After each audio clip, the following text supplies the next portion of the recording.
Hello guys, आज हम लोग बात करने जा रहे हैं पॉलिटिकल साइंस का चैप्टर नंबर 1 पावर शेयरिंग के बारे में। ठीक है, ये पावर शेयरिंग का मतलब क्या होता है, सबसे पहले हम लोग मीनिंग समझते हैं। पावर शेयरिंग का मतलब कि पावर को हर लोगों में शेयर कर देना। मीन्स कि जैसे मान लीजिए 10 लोग हैं, तो 10 लोग में 10 लोगों के पास थोड़ा थोड़ा बात करने का पावर है, थोड़ा थोड़ा अपना डिसीजन लेने का पावर है। जैसे आपके एग्जाम्पल में आपके घर में मम्मी है, पापा है, दादा है, दादी है। तो कोई भी बड़ा सा शादी वादी का फंक्शन होने वाला होता है, तो मम्मी पापा दादा दादी चारों लोग जो है अपना अपना बातें रखते हैं कि शादी में ये इसको बुलाएंगे, ये करेंगे, ये खिलाएंगे लोगों को, ये पार्टी मनाएंगे। इस तरीके के चारों आदमी अपना अपना बात रखते हैं, यानी चारों को पावर है। ऐसा नहीं कि पापा बोल दिए कि नहीं शादी में बस केवल मेरा ही बात चलेगा, मैं जो बोलूँगा वही होगा, तुम सब अपना कोई भी बात बोलोगे तुम्हारा बात हम नहीं मानेंगे। ऐसा नहीं होता है। तो क्योंकि अगर ऐसा होगा तो पापा आपके डिक्टेटर कहलाने लगेंगे। मीन्स कि आपके पापा जो है अपना ही बात मनवा रहे हैं, तो वो फिर दादा दादी मम्मी का कोई वैल्यू नहीं है, तो वो पावर शेयरिंग नहीं हुआ। पावर शेयरिंग का मतलब कि अगर कोई भी काम हो रहा है देश का, कोई भी हित में किसी भी घर में कोई काम आ रहा है, तो सब लोग मिल के हिस्सा ले रहे हैं, सब ग्रुप के लोग जो है मिल के हिस्सा ले रहे हैं, उसी को पावर शेयरिंग बोला गया कि सब कोई को डिसीजन लेने का हक है। जिस तरीके से हमारे भारत में पावर शेयरिंग है, क्योंकि हमारे भारत में पावर शेयरिंग कैसे है, क्योंकि हमारे भारत में पावर शेयरिंग इस तरीके से कि भारत में अलग अलग जगहों का अलग अलग गवर्नमेंट है। सेंट्रल गवर्नमेंट अलग है, जैसे मोदी जी पीएम है, वो पूरे देश का पीएम है। लेकिन उसी तरीके से स्टेट गवर्नमेंट, जैसे यूपी का सीएम योगी आदित्यनाथ है, बिहार का सीएम नीतीश कुमार है। तो इस तरीके से अलग अलग देश, अलग अलग राज्य का भी सीएम है। मीन्स पावर शेयर्ड है। एक तो पूरे देश के लिए जो है वो मोदी जी है, राज्य के लिए मुख्यमंत्री है, देश के लिए प्रधानमंत्री है। इस तरीके से फिर वही अगर छोटा लेवल पे बात की जाए तो member of parliament, MP, MLA, member of legislative assembly, गांव में मुखिया, प्रधान, शहर में मेयर, ये सब जो होते हैं ना, क्या है, हर किसी के पास अपना अपना पावर को शेयर कर दिया गया है। कि जैसे मान लीजिए इस गांव का लोग है को दिक्कत है, जैसे मान लीजिए आप कानपुर में रहती है, तो कानपुर का कोई एक जो इलाका होगा, उस इलाका में आप रहते हो, तो कानपुर के एक इलाका में आप अगर हो तो वहाँ पे कोई प्रॉब्लम होगा आपको, तो डायरेक्ट पीएम के पास तो नहीं ले जाओगी, डायरेक्ट योगी आदित्यनाथ के पास नहीं ले जाओगी, आप जाओगी वहाँ के मेयर के पास, वहाँ के लोकल लीडर के साथ पास, जो आपके पास वोट मांगने आया था। क्यों? क्योंकि पावर उसको भी शेयर्ड है। तो इस तरीके से पावर हर लोगों के बीच में शेयर है, हर कम्युनिटी के बीच में शेयर है, ताकि सब कोई अपना देश को अच्छा तरीके से चलाने में हेल्प कर सके। लेकिन अगर वही बात करा जाए नॉर्थ कोरिया का, तो नॉर्थ कोरिया में ऐसा नहीं है। वहाँ पे नॉर्थ कोरिया का जो डिक्टेटर है किम जोंग उन, वो अगर कुछ भी बोल दे तो उसका ही बात मानना पड़ेगा। उसमें ये नहीं कि वो बोले तो उसका बात आप नहीं माने। लेकिन यहाँ पावर शेयरिंग में आपका कोई और बात बोलता है तो आपका मन माने या ना माने, इस तरीके की चीज़ों को हम लोग पावर शेयरिंग बोलते हैं। तो हालांकि चलिए हम लोग डिटेल में बात करते हैं। यहाँ कुछ केस स्टडी है, केस स्टडी के बारे में हम लोग यहाँ पे डिटेल डिस्कशन करेंगे। केस स्टडी में देखा है कि एग्जाम में आएगा, यानी ये ई में है, ethnic composition in of Belgium, Belgium की इथनिक कंपोजिशन के बारे में केस स्टडी पढ़ना है। श्रीलंका के बारे में भी केस स्टडी पढ़ना है, तभी हम लोग पढ़ने जा रहे हैं। देखिए बेल्जियम जो है, बेल्जियम का पॉपुलेशन की बात करें तो जिसमें जो डच बोलने वाले लोग हैं 59% है, फ्रेंच बोलने वाले 40% है, और जर्मन बोलने वाले मात्र 1% लोग हैं। लेकिन जो डच बोलने वाले लोग हैं ये फ्लेमिश रीजन में रहते हैं, और जो फ्रेंच बोलने वाले लोग हैं ये वेलोनिया रीजन में रहते हैं। क्योंकि जो बेल्जियम है ना, बेल्जियम दो भागों में बांटा हुआ है। देखिए दो भागों में यहाँ पे दिख रहा होगा आपको कलर वाइज, कि एक जो है इस रीजन को हम लोग क्या बोलते हैं, इस रीजन को बोलते हैं वेलोनिया रीजन, और रेड वाले रीजन को हम लोग बोलते हैं फ्लेमिश रीजन। और ये जो बीच में हल्का सा ऑरेंज कलर का है, ये है आपका ब्रुसेल्स, जो कि कैपिटल है। और ये जो आपको इधर आपको ये दिख रहा है ब्लू कलर का, यानी इसको हम लोग बोलते हैं जर्मन स्पीकिंग रीजन। तो सबसे ज़्यादा लोग जो है रेड वाले रीजन में है, जो कि डच स्पीकिंग रीजन है। लेकिन बेल्जियम का कैपिटल कहाँ पे है? ब्रुसेल्स, ये ऑरेंज वाला रीजन में। तो उसके बारे में हम लोग बात कर रहे हैं। तो हालांकि हमने बेल्जियम के पॉपुलेशन के बारे में बात किया कि बेल्जियम में 59% डच बोलने वाले लोग हैं, 40% फ्रेंच बोलने वाले लोग हैं, 1% जर्मन बोलने वाले लोग हैं। ध्यान से सुनिएगा, जर्मन बोलने वाले लोग जो है 1 ही परसेंट है, 40% जो है फ्रेंच बोलने वाले लोग हैं, जो कि वेलोनिया रीजन में रहते हैं, और डच बोलने वाले लोग जो है फ्लेमिश रीजन में रहते हैं, जो कि सबसे ज़्यादा है।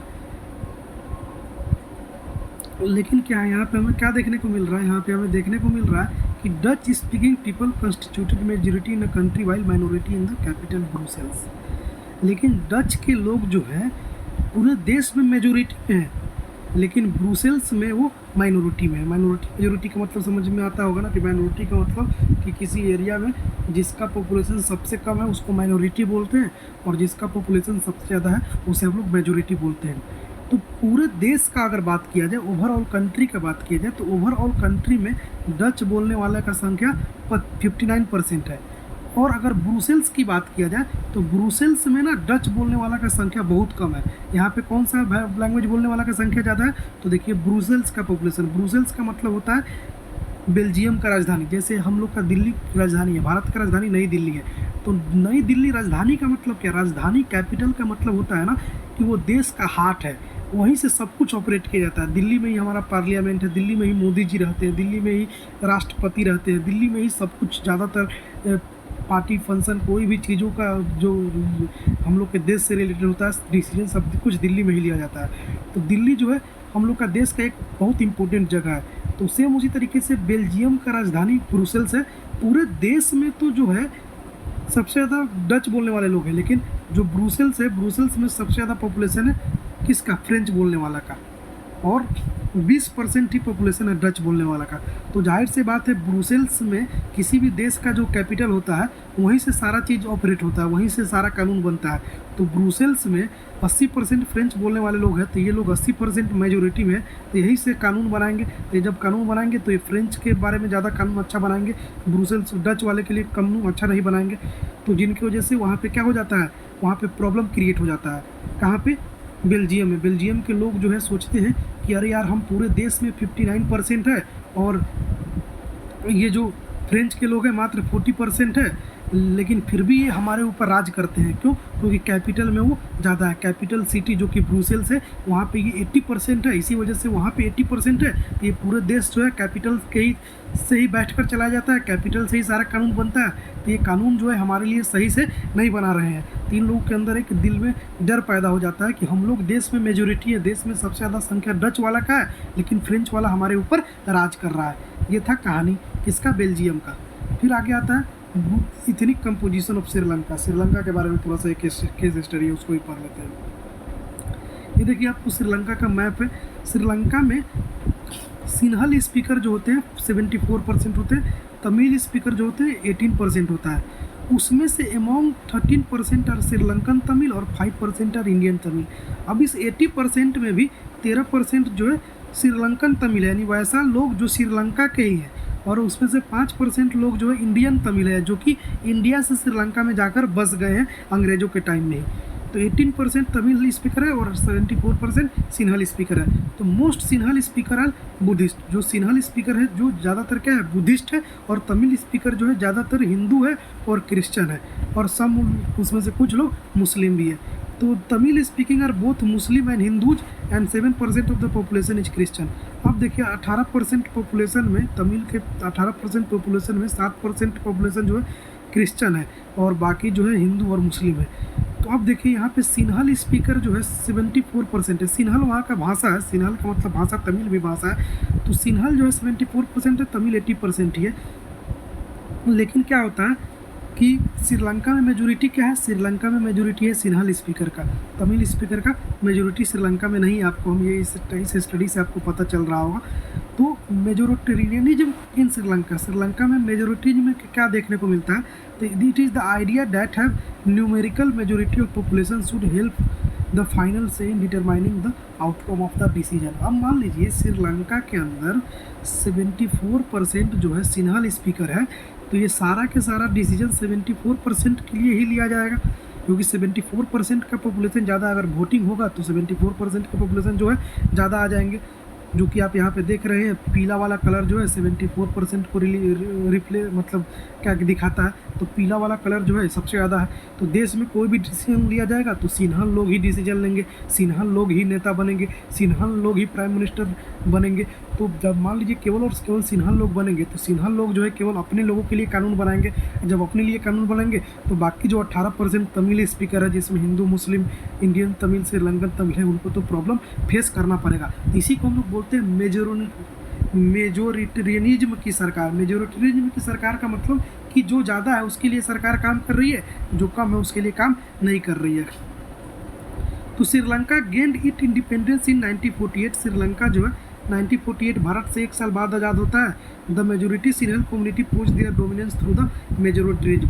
जैसे ही जब 1948 में वो अंग्रेजों से आज़ाद होता है तो वहाँ पे सिन्हल स्पीकिंग लोग ज़्यादा थे, तो वही लोग अपना सरकार बना लेते हैं और ये लोग जो है तमिल स्पीकिंग लोगों पे अत्याचार करना स्टार्ट कर देते हैं। जब तमिल स्पीकिंग लोगों पे अत्याचार करना स्टार्ट कर देते हैं तो ये बड़ी प्रॉब्लम होता है। फिर जब वो आज़ाद हो जाते हैं तो आज़ाद होते ही वो क्या करना स्टार्ट कर देते हैं, आज़ाद होते ही वो 1956 में एक कानून बनाते हैं, जिस कानून में ये बताते हैं कि सिन्हल जो है वहाँ का ऑफिशियल लैंग्वेज है और तमिल के बारे में कुछ सोचते ही नहीं है। तो जाहिर सी बात है, मान लीजिए एक घर में आप रहती हो, उस घर में आपके भैया को पापा हर दिन 100 रुपया देते हैं और आपको 1 भी रुपया नहीं देते हैं, तो जाहिर सी बात है आपको तो लगेगा कि मेरा बेइज्जती हो रहा है। तो सेम उसी तरीके से 1956 में जब तमिल श्रीलंका आज़ाद हो जाता है, 1948 में श्रीलंका आज़ाद होता है, तो वहाँ पे सिन्हल का पॉपुलेशन ज़्यादा था। सिन्हल का पॉपुलेशन जब ज़्यादा था तो वहाँ के लोगों ने सिन्हल का सरकार बना लिया। जो मेजर सरकार बना वो सिन्हल के लोग ही थे। तो सिन्हल के लोग जो भी कानून बनाते थे केवल अपने लिए कानून बनाते थे। उन्होंने ऐसा ऐसा कानून बना दिया कि सिन्हल जो लोग हैं, सिन्हल का मतलब होता है लैंग्वेज, आप कन्फ्यूज मत होइएगा। सिन्हल मतलब सिन्हल बोलने वाले लोगों को सिन्हल बोलने जाता है। जैसे हिंदी बोलने वालों को लोग हम लोग बोलते हैं ना हिंदी भाषी, भोजपुरी बोलने वालों को ये बोलते हैं भोजपुरिया जवान है, इस तरीके से। तो सिन्हल भी एक लैंग्वेज है। तो जो 1956 में ये इन लोगों ने कानून बनाया तो उस कानून में सिन्हल को एक ऑफिशियल लैंग्वेज बना दिया और तमिल के बारे में कुछ नहीं सोचा। वो बोल दिया कि श्रीलंका में कोई भी काम होगा तो सारा काम सिन्हल लैंग्वेज में भी होगा, सिन्हल लैंग्वेज में ही पेपर, परीक्षा वरीक्षा सब कुछ होगा। तो जिससे कि तमिल वाला का बड़ी दुख हुआ, तकलीफ हुआ। फिर कुछ दिन बाद ऐसा किया गया कि सिन्हल वालों को ही यूनिवर्सिटी में और गवर्नमेंट जॉब में मौका मिलेगा। जो लोग सिन्हल नहीं बोलते हैं उनको ना तो यूनिवर्सिटी में जॉब मिलेगा, ना तो यूनिवर्सिटी में पढ़ने को मौका मिलेगा, ना तो सरकारी नौकरी मिलेगी। ये कुछ नहीं मिलेगा, सिन्हल लोगों को ही मिलेगा। बाकी सिन्हल को छोड़कर किसी को नहीं मिलेगा। तमिल को नहीं मिलेगा, केवल और केवल सिन्हल को मिलेगा। अगर कोई आदमी तमिल वाला लेना चाहता है तो उसको सिन्हल सीखना पड़ेगा और सिन्हल सीखकर उसे बुद्धिस्ट बनना पड़ेगा। बुद्धिस्ट का मतलब बौद्ध धर्म अपनाना पड़ेगा, क्योंकि ऊपर बताया कि सिन्हल लोग जो थे ज़्यादातर बौद्ध धर्म के मानने वाले लोग थे। और साथ ही साथ वहाँ पे सिन्हल लोग का रिलीजन कौन था? सिन्हल लोग का रिलीजन था बुद्ध धर्म के मानने वाले थे सिन्हल लोग। तो वो लोग ज़्यादातर बुद्ध धर्म को प्रोटेक्शन देने लगे, बुद्ध के लिए बहुत ज़्यादा अच्छे अच्छे कानून लाने लगे। बाकी हिंदू और मुस्लिम और क्रिश्चियन के लिए कोई कानून नहीं ला रहे थे। तो all this step made Tamil felt alienated, they were denied political right and discriminated. All this created a tense situation between two communities and Tamil launched their struggle against the majority demanding a separate state, Elam. This led to civil war in which thousands of people were killed. Just wait a minute, let me drink water.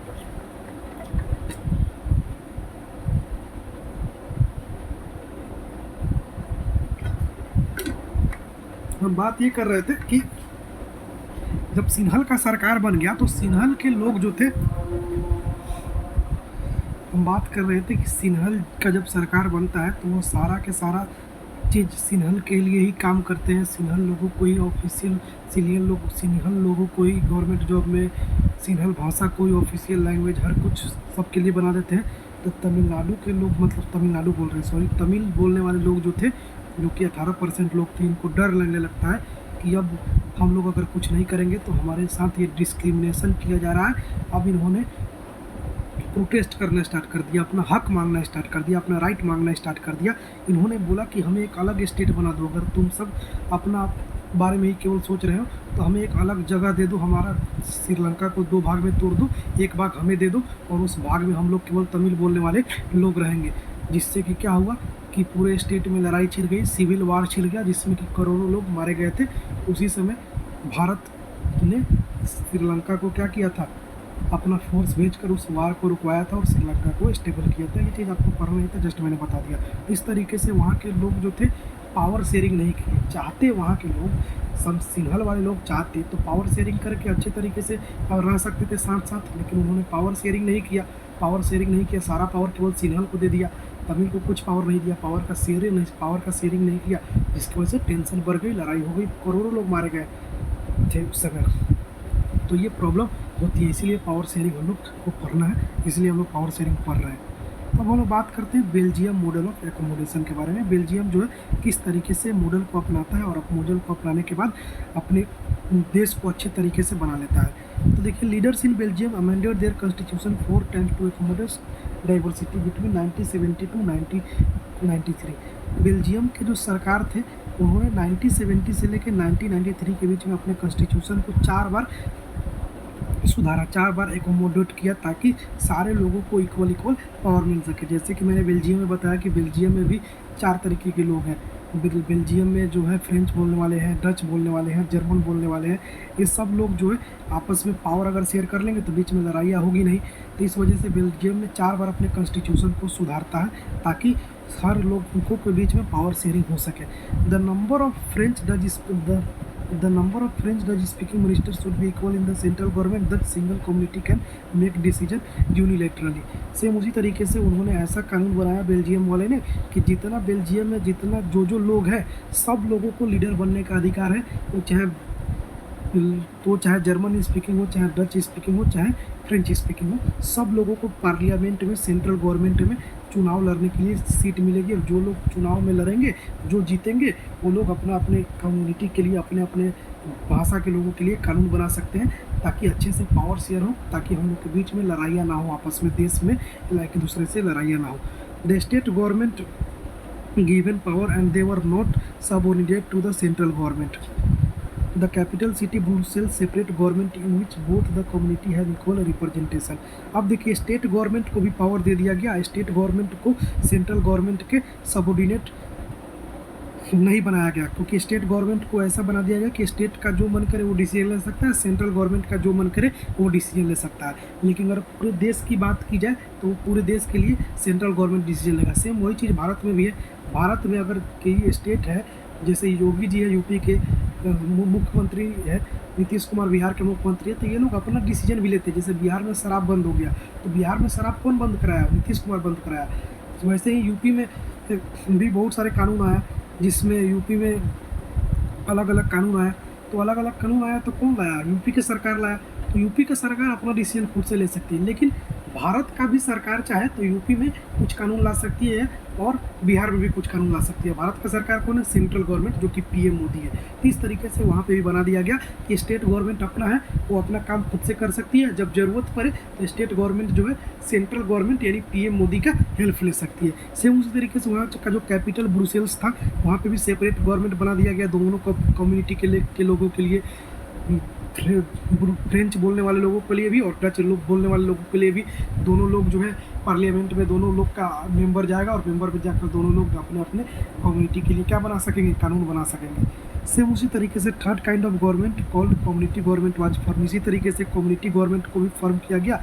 इस तरीके से अलग अलग छोटे छोटे गांव, छोटे छोटे शहर में भी, हर शहर का, हर छोटे छोटे गांव का भी एक छोटा छोटा, जैसे गांव में मुखिया होते हैं, प्रधान होते हैं, उस तरीके से गवर्नमेंट बनाकर पावर को शेयर कर दिया गया। और बेल्जियम जो है आज के डेट में इतना बेहतर डेमोक्रेटिक कंट्री है कि उसका एग्जाम्पल हम लोग सेट करते हैं। तो देखिए, ये सब डिपेंड करता है कि आप पावर को शेयर किस तरीके से करते हैं। इस तरीके से बेल्जियम ने अपने मॉडल को बनाकर पूरे दुनिया में नाम कमा रहा है। ठीक है, अब देखिए, power sharing is desirable. Power sharing desirable क्यों है? तो पहला है प्रूडेंशियल रीजन। प्रूडेंशियल रीजन में क्या है कि power sharing reduce the chances of conflict between various social groups. सही बात है कि अगर पावर शेयरिंग हो जाएगा तो हम लोग के देश में जो भी हिंदू है, मुस्लिम है, क्रिश्चियन है, सिख है, ईसाई है, अगर सबको अपना अपना पावर दे दिया जाए कि तुम्हारे एरिया में तुम्हारा ही कोई सरकार होगा, तुम्हारे ही जाति का कोई सरकार होगा, या फिर कोई भी जाति का सरकार हो तुम्हारे लिए भी काम करेगा, हम लोग पावर को शेयर कर देंगे, तो हम लोग के बीच में लड़ाइयाँ नहीं होगी। जब लड़ाइयाँ नहीं होगी तो हम लोग देश को अंदर से मजबूत बना सकेंगे। सेम उसी तरीके से वहाँ पे फ्रेंच बोलने वाले लोग, डच बोलने वाले लोग, जर्मन बोलने वाले लोग, सब लोग का सरकार जब कानून बनाएगी मिलकर, सब लोगों के, कुछ लोग जर्मन स्पीकिंग का कुछ नेता है, कुछ लोग नेता जो है डच स्पीकिंग का है, कुछ नेता जो है फ्रेंच स्पीकिंग का है, सारे नेता मिलकर कानून बनाएंगे तो सभी धर्मों के बारे में, सभी लैंग्वेज बोलने वाले के बारे में सोच कर बनाएंगे, जिससे कि लड़ाइयाँ झगड़ा कम होगी, कन्फ्लिक्ट कम होगी। फिर इस तरीके से कंट्री जो है हमारा अच्छी तरीके से स्टेबल होगा, ये कंट्री की स्टेबिलिटी को शो करेगा, हमारे देश के अंदर हमेशा लड़ाई झगड़ा नहीं होगी पाकिस्तान की तरह। फिर power sharing will bring out better is outcomes. Power sharing से क्या होगा कि हम लोग देश में सब लोग एक दूसरे के साथ मिलजुल कर रहेंगे, अब मिलजुल कर रहने से क्या होता है, ग्रोथ होता है, डेवलपमेंट होता है, तो ये चीज़ हमारे लिए अच्छी है। फिर इसका एक मोरल रीजन भी होता है, तो मोरल रीजन क्या होता है, it is the right of the citizen to be consulted on how they have to be govern. और ये मोरल रीजन भी है कि हर देश का लोगों का अधिकार है उस लोगों पे किस तरीके से गवर्न किया जा सके, तो ये मोरल रीजन है। क्योंकि जैसे मान लीजिए एज अ ह्यूमन बीइंग हम इंसान हैं, हमारे पास बहुत पावर है, तो हमारा मोरल है ना, मोरलिटी है ना कि हमारे पास पावर है तो हम किसी औरों पर ना सताएं, हम सबके लिए इक्वल बारे में सोचें। मान लीजिए हम टीचर है तो इसका मतलब क्या कि हम आपको हर दिन क्लास में पीटे नहीं ना। तो उसी तरीके से मोरल रीजन है कि अगर कोई भी इंसान पावर में आता है तो उसको चाहिए कि सब लोगों के बारे में अच्छा सोचे। तो ये मोरल रीजन था कि सब लोगों के बारे में अच्छा सोचते थे, जिसकी वजह से पावर को शेयर कर दिया गया। और पावर शेयरिंग जो है डेमोक्रेसी का आत्मा है। Power sharing is a very spirit of democracy and moral reason of power sharing emphasise the very fact of power sharing as valuable. यही कारण है कि जितने भी डेमोक्रेटिक कंट्री है सब जगह पावर शेयरिंग होता है। हम लोग के भारत डेमोक्रेटिक कंट्री है, और यहाँ पे देखिएगा गांव में भी, छोटा से गांव में भी प्रधान होते हैं, मुखिया होते हैं, उसके ऊपर मेयर होते हैं, उसके ऊपर जिला परिषद होते हैं, उसके ऊपर एमएलए होते हैं, एमएलए के ऊपर एमपी होते हैं, एमपी के ऊपर सीएम होते हैं, सीएम के ऊपर पीएम होते हैं। इस तरीके से हम लोग ने पावर को शेयर कर दिया, और पावर शेयरिंग जो है डेमोक्रेसी के लिए बहुत ज़्यादा जरूरी है। देखिए पावर शेयरिंग जो है 3 तरीके से हो सकता है। Power sharing among different organ of government. पहला 3 लेवल ऑफ गवर्नमेंट के बारे में आपको मालूम है कि लेजिस्लेचर, एग्जीक्यूटिव, जुडिशरी। अब क्लास 6 से पढ़ने आ रहे हैं कि लेजिस्लेचर कानून को बनाता है, एग्जीक्यूटिव जो है कानून को लागू करता है, जुडिशरी जो है चेक करता है कि कानून जो पास हुआ है वो सही है कि गलत है, उसमें कुछ गलत तो नहीं ना हो रहा है।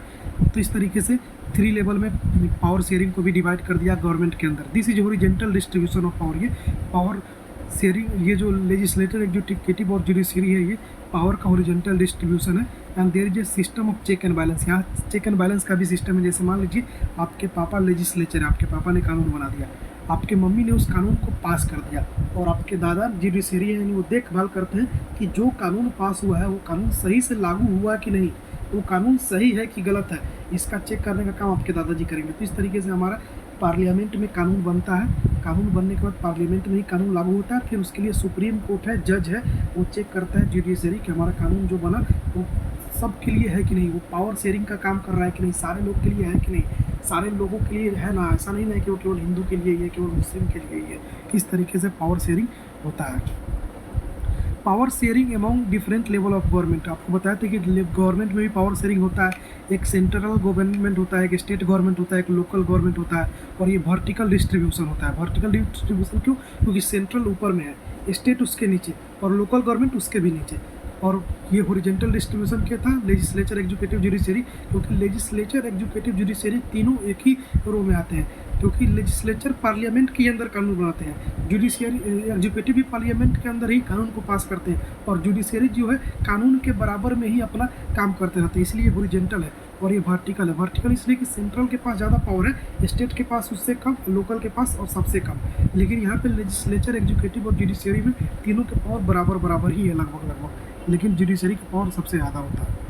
इस तरीके के पावर को हम लोग फेडरलिज्म भी बोलते हैं। This is the federal division of power is also known as federalism. तो इस तरीके के जो पावर जो होते हैं इसको हम लोग फेडरलिज्म वो भी बोलते हैं। जिस तरीके से सेंट्रल में गवर्नमेंट है, फिर सेंट्रल के बाद स्टेट में भी गवर्नमेंट है, स्टेट के बाद लोकल लेवल पे भी गवर्नमेंट है। तो इस तरीके के गवर्नमेंट के सिस्टम को हम लोग फेडरलिज्म टाइप्स ऑफ गवर्नमेंट भी बोलते हैं। सेम उसी तरीके से पावर शेयरिंग जो होता है सोशल ग्रुप में भी होता है।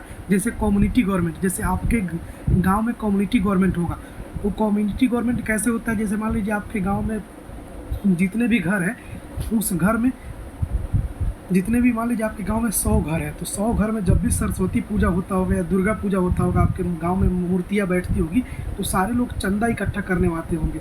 उसमें से चंदा इकट्ठा करने वाला मेन मालिक होगा, जो कि आपके पूरे चंदा के पैसा को अपने पास रखेगा, फिर जाके मूर्ति वगैरह खरीद के लाएगा, फिर पूजा पाठ कराएगा, और सब लोगों को प्रसादी देने का जिम्मेदारी वो खुद पे रखता है। तो क्या हो गया, वो कम्युनिटी का गवर्नमेंट कहलाएगा, क्योंकि वो पूरे लोगों को इक्वलिटी बनाने का काम कर रहा है। फिर वैसे ही कोई फेस्टिवल होने वाला है, कोई पूजा कराना है, तो सारे लोग एक दूसरे से चंदा वसूल के जो मेन जिसको पैसा दिया जाता है वो कम्युनिटी गवर्नमेंट हो जाता है। मतलब अपने अपने इस तरीके से अपने अपने कामों को करते हैं, एक छोटा छोटा लेवल पे ग्रुप बना बना कर। सेम उसी तरीके से रिलीजियस एंड लिंग्विस्टिक ग्रुप भी होता है, ये हिंदू में भी होता है, मुस्लिमों में भी होता है।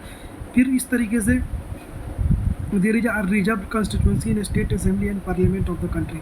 और अलग अलग कम्युनिटी के ग्रुप के लिए हमारा देश में कानून भी है कि अगर मान लीजिए किसी जगह पे ज़्यादा हिंदू है तो वहाँ पे हिंदू का ही कोई आदमी नेता बन सकता है, जहाँ पे मुस्लिम है तो वहाँ कोई मुस्लिम के लिए ही सीट होगा। इस तरीके से सरकार ने सीट सब जगह के लिए रिजर्व कर दिया है, ताकि वहाँ पे पावर का शेयरिंग जो है अच्छे से हो सके। Power sharing among different political parties, pressure groups and movement. अब देखिए पावर शेयरिंग इस तरीके से भी होता है कि जैसे मान लीजिए अभी के डेट में एक मोदी जी का जो पार्टी है बीजेपी से, एक है राहुल गांधी का पार्टी। लेकिन राहुल गांधी का पार्टी है जो है इस बार चुनाव लड़ रही है, तो राहुल गांधी अपने साथ बहुत सारे लोगों के साथ क्या कर लिए, कोलिशन कर लिए। जैसे राहुल गांधी का पार्टी है कांग्रेस, तो कांग्रेस ने समाजवादी पार्टी के साथ, तृणमूल कांग्रेस के साथ, ये सबसे मिलकर क्या कर लिए, कोलिशन कर लिए। यानी एक साथ मिल के बहुत सारे पार्टी जब एक साथ मिल के चुनाव लड़ेगी तो उसे हम लोग कोलिशन गवर्नमेंट बोलते हैं। तो ये पावर शेयरिंग में हो सकता है। Different political party represent different ideology and social groups. और अलग अलग पार्टी का जो आइडियोलॉजी होता है, सोशल ग्रुप्स होता है, वो अलग अलग होता है। जैसे बीजेपी जो है, भारत में बीजेपी जब से आई वो हिंदू मुस्लिम का दंगा फसाद ज़्यादा बढ़ गया, क्योंकि बीजेपी जो है हिंदू आइडियोलॉजी पे काम करती है। बीजेपी चाहती है कि भारत में केवल हिंदू रहे। बीजेपी जो है हमारे डेमोक्रेसी के लिए खतरा है। बीजेपी जो है हमारे कॉन्स्टिट्यूशन के लिए खतरा है, क्योंकि बीजेपी का गवर्नमेंट जब से आई इंडिया में सबसे ज़्यादा तनाव हो गया हिंदू मुस्लिमों के बीच में। लेकिन उसके पहले कांग्रेस की सरकार थी तो हिंदू मुस्लिम के बीच में उतने दंगे फसाद नहीं हुआ करते थे।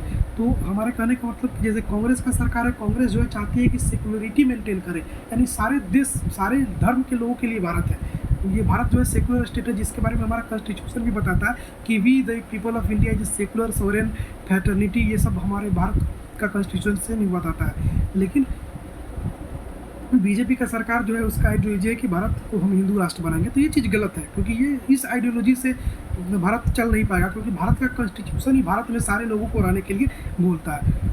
ठीक है, तो अलग अलग पार्टी का अलग अलग आइडियोलॉजी होता है। सेम उसी तरीके से the interest group influence the decision making process. अलग अलग लोगों का इंटरेस्ट अलग अलग जगह पे होता है, तो लोग जो है अलग अलग अपने अपने चीज़ों पे वोट करते हैं, तो उनका डिसीजन जो होता है उनके इंटरेस्ट के ऊपर डिपेंड करता है कि वो किस तरीके से डिसीजन ले रहे हैं। तो आई होप आपको ये चैप्टर समझ में आ गया होगा। ये चैप्टर बहुत ईजी है, बस एक बार आप इसे पढ़ लीजिएगा तो आपको इजीली समझ में आएगा। 100 क्वेश्चन कुछ दे रखे हैं, 7 क्वेश्चन है प्रीवियस ईयर क्वेश्चन का। इस क्वेश्चन को पढ़ लीजिएगा, इसमें से कोई एक क्वेश्चन आपके एग्जाम में आ जाएगा 100%। तो आई होप आपको ये चैप्टर समझ में आ गया होगा। Thank you for listening the lecture and आप लोग इस वीडियो को आज रात में देख लीजिए।